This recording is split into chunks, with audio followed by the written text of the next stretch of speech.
So, ayan, ang dami nating natapos. Ayan, mga naripat. Ay, mga napat natin na bagong dating at mga naripat. Ito yung mga naripat natin. Okay, kasi nga, nire-ready na natin dahil sa major organizational move natin. So, iniisa-isa na rin natin yung mga clay pot na lagyan ng mga laman. Ang dami pa doon. Ang dami pa doon. So, unti-unti natin. Ngayon, itong mga bago, ibabalik muna natin dun. Kasi at least siguro mga 2 days ko sila ilalagay dyan bago natin diligan. Pero the rest, didiligan na natin para malinis ito at makapagwalis-walis tayo. Okay? So, samahan niyo ako. Tulad nito, meron tayo mga bagong dating na nasulit.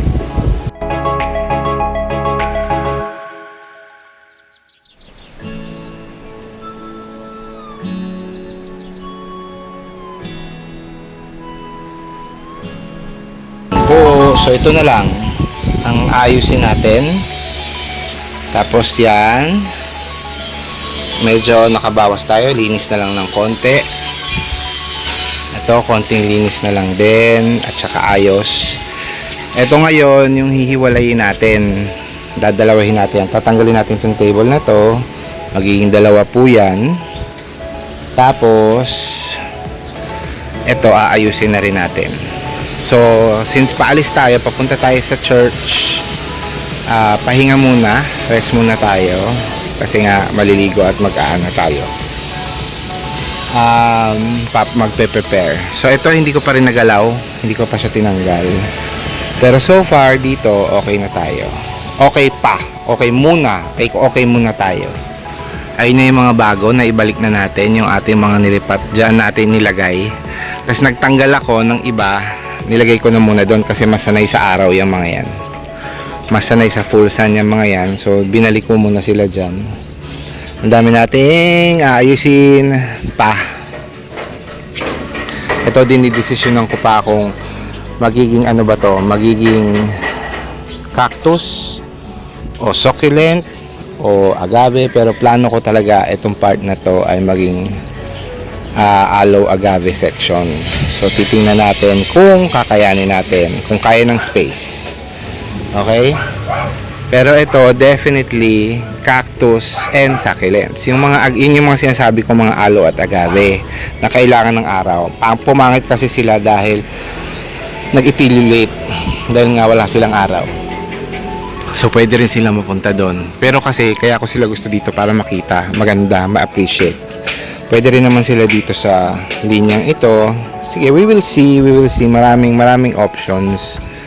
Pero yun nga, konting linis at ayos na lang ang kailangan natin. Okay? At marami naman tayong space. Tapos ito katulad niya, nadagdagan ng space kasi nakita ko yung mga mga pwede palang lagyan, paglagyan. Okay? So konting-konti na lang. And that's it. Pero ngayon ay Friday, Sabado pa rin. At papakita ko sa inyo yung nasimulan ko na kasi kanina hindi ko kagad na video dahil nagcha-charge tayo ng cellphone. Okay? So papakita ko lang sa inyo yung nasimulan ko na and then tutuloy natin. Okay? So in this part makikita nyo, ayan yung kanina tinanim natin. Itong mga to, mga nakuha natin yan. I'll show you where.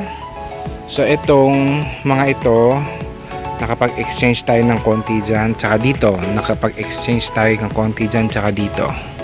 Okay, saan natin dinala? Dito. Yan, naayos na natin, nalinis, nabuksan na natin to. Ayan, nabuksan na natin siya. Tapos, natanggal ko na yung mga succulents dyan. Tinanggal ko na rin yung mga aloes at saka agave doon. Nailipat ko na dyan yung mga gusto ko. Ayan, so, aloes agaves yung nandyan ngayon, napuno na natin. Ito naman, na-adjust na natin to.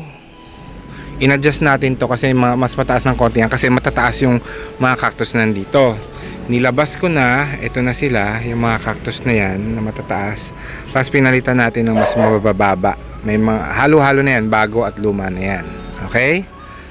Tapos yung succulents dito, ayan, halo-halo na rin, nalinis na natin yan. So inaayos na natin ngayon. Okay?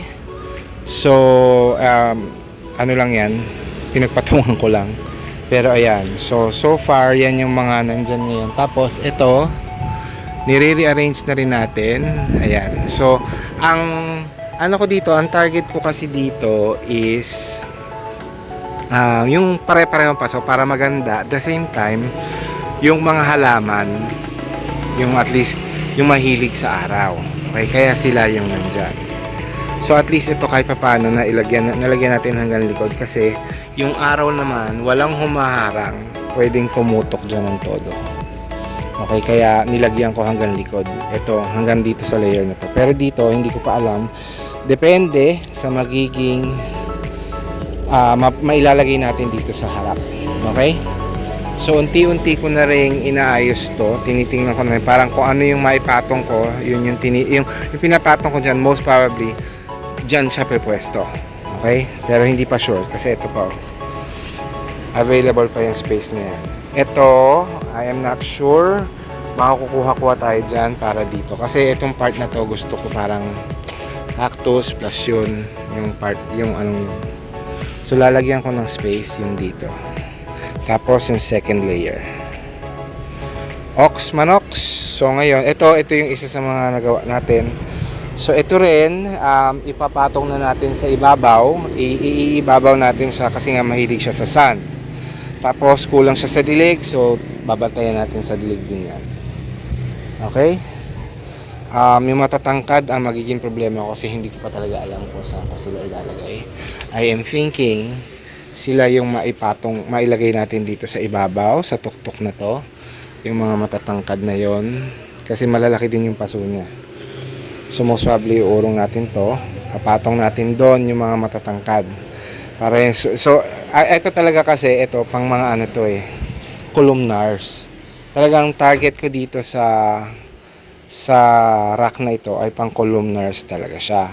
So hopefully yun nga magawa natin na puro columnar siya. Okay?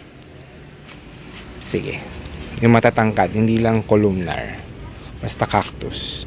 Okay, so tuloy natin yung ginagawa natin dito kasi halo-halo parang pag may nakita ko dito pwede pala dito, so dito ko ilalagay tapos kukuha ako dito, ipang re-replace ko dito. So tingnan nyo ito so yung layer na yun pare-pareho siya ng paso, tapos ito pare-pareho siya ng paso, diba?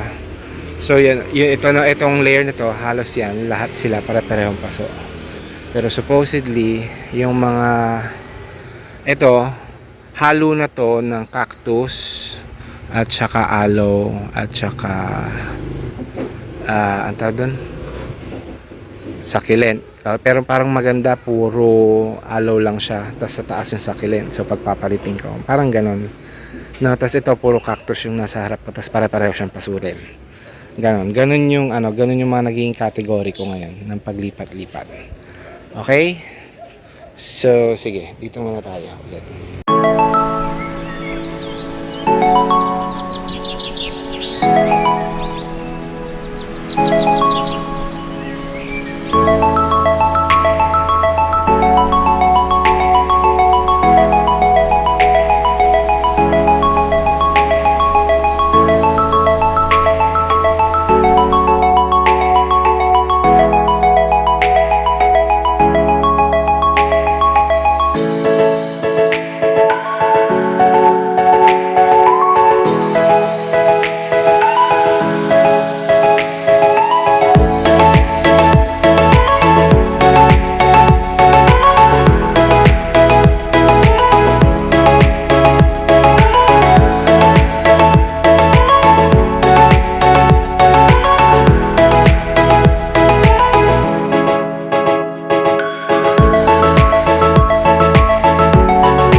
Ayan, alas 10 na po ng gabi.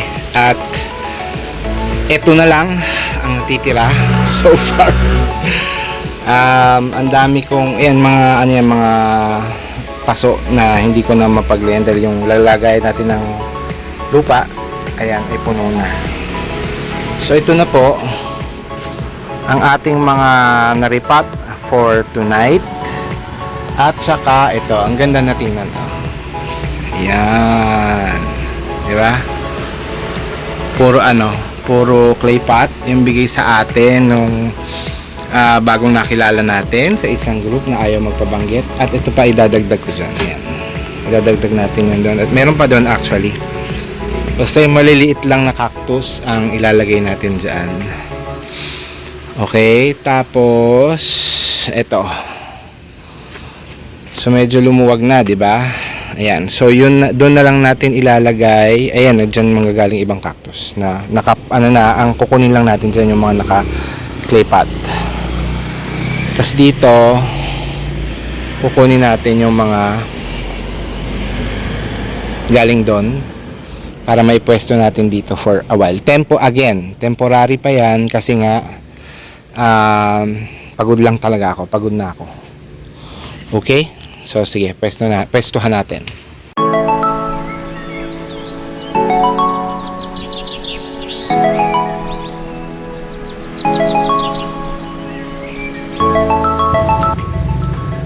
So, I am ending this episode now. Sobrang pagod pero sobrang saya, sobrang fulfilled kasi naayos natin. So, konting tweaking na lang, katulad dito sa area na ito ang gagawin natin kasi kailangan eventually mawala yung table dyan. Tapos yung mga lupa eventually ibababa natin siya kasi wala na naman tayong pero wala naman tayo ng pang itatanim for now lang. Pero magsa-stock pa rin tayo ng lupa dito, so just in case in the future meron tayong dumating na halaman ulit. Pero for now, ayan, yun na lang section na yan ang gagawin natin, and that will be in my next episode. At siguro nandun na siguro yung grand reveal, okay? Kung saan makikita nyo na kung again ang pagbabagong ginawa natin dito sa ating CNS Terrace Garden, okay? So maraming salamat muli sa ating mga friends sa Plant Family at sa ating Plant Garden Lovers Group, and of course sa Team Promote, lalong-lalo na kay Mama Donna.tv at kay Nora Oganya Official. Okay, this is Plant Tatay Barry of Antipolo saying bye Plant Kids. Thank you very much for watching.